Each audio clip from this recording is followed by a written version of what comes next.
For decades, the world talked about Jeffrey Epstein. His money, his properties, his plane, his island, his connections. But almost nobody talked about the people who mattered the most, the victims. The girls who were ignored, dismissed, discredited, and silenced. Not because they weren't believable, but because the truth they carried was too dangerous for powerful institutions to confront. Today we're going to talk about what they actually said, what they told investigators, what they testified, what they tried to reveal long before the world even cared. Because if there's one thing the files make clear, it's this. The victims told the truth. The system didn't want to hear it. So let's start with the pattern, because regardless of age, background, location, every victim echoed the same story.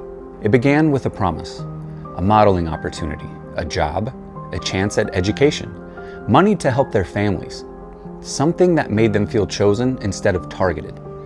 That's how Epstein operated.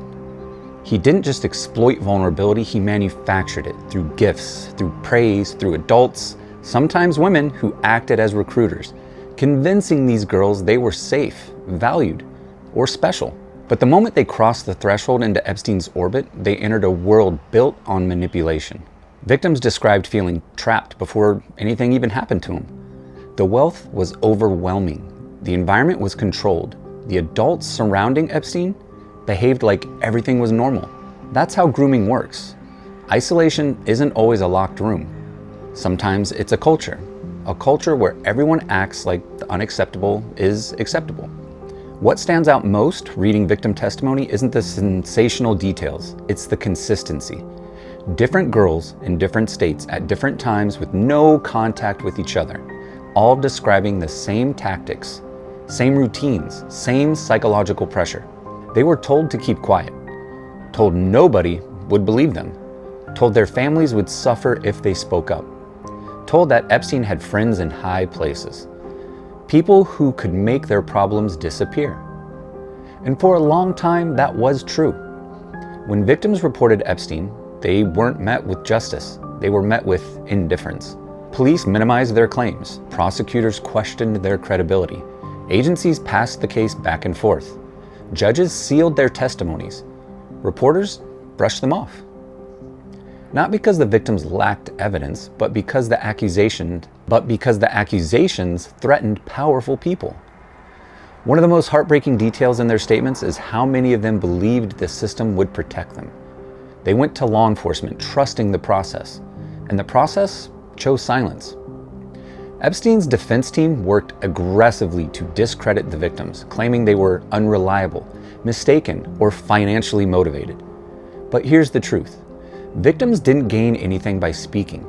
They lost jobs, they lost relationships, they were harassed online, some were even threatened. And through all that, their stories stayed consistent. Beyond the emotional trauma, victims described a world where adults normalized everything. Assistants, house managers, pilots, security staff, people who saw what was happening, or should have, and did absolutely nothing. That's the part people don't want to acknowledge. Epstein didn't operate alone. He operated in a community of silence. Some victims described being moved between states. Some described flights. Some described meeting powerful men who treated them like they were invisible. And some described seeing other victims, younger, frightened, confused, all operating within the same system. One victim said the part that broke her wasn't what happened to her. It was seeing adults walk past her, knowing something was wrong, and looking away. When the files started to unseal, something became painfully clear. The government had victim statements early, years early, in-depth statements, detailed accounts, credible testimony, statements that should have triggered massive federal action. Instead, those statements were buried, some literally locked inside sealed court documents. Others dismissed by authorities that later admitted they didn't have the resources or didn't want to jeopardize the case. But cases aren't jeopardized by listening to the victims. They're jeopardized by ignoring them. Victims talked about recruiters, about powerful visitors, about locations used as part of the pipeline. And many of those statements matched flight logs, property records, and financial transfers. But none of that was enough to outweigh the influence behind Epstein's operation. When the sweetheart deal happened in 2008, victims were kept entirely in the dark. While prosecutors and defense attorneys crafted an immunity agreement that protected Epstein's co-conspirators, the victims, the women who deserved justice, weren't even notified. The law required they be informed. Prosecutors chose secrecy instead. Years later, a federal judge ruled that victims' rights were violated, but by then the damage had already been done. Epstein was free. The network was protected. And the girls who tried to speak were left wondering if the system ever even cared at all. What makes their courage even more remarkable is this: they didn't give up. Even after being ignored, even after being dismissed, even after Epstein's death made justice feel impossible, they kept fighting. Their lawsuits forced documents to unseal. Their testimony pushed investigators to reopen cases. Their determination exposed the cover-up. And their voices forced the world to confront the truth powerful people tried to hide. These survivors weren't just victims, they became the reason this case is finally being exposed. And in the next episode, we're going to talk about exactly why these voices were silenced, why agencies hesitated, why prosecutors stepped back, why intelligence links were whispered but never documented. Because if you think Epstein was the end of the story, you're wrong. He was the middle.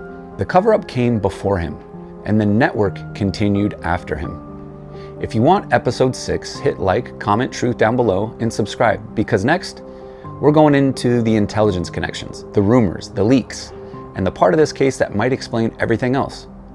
This is where the story stops being criminal and starts being political.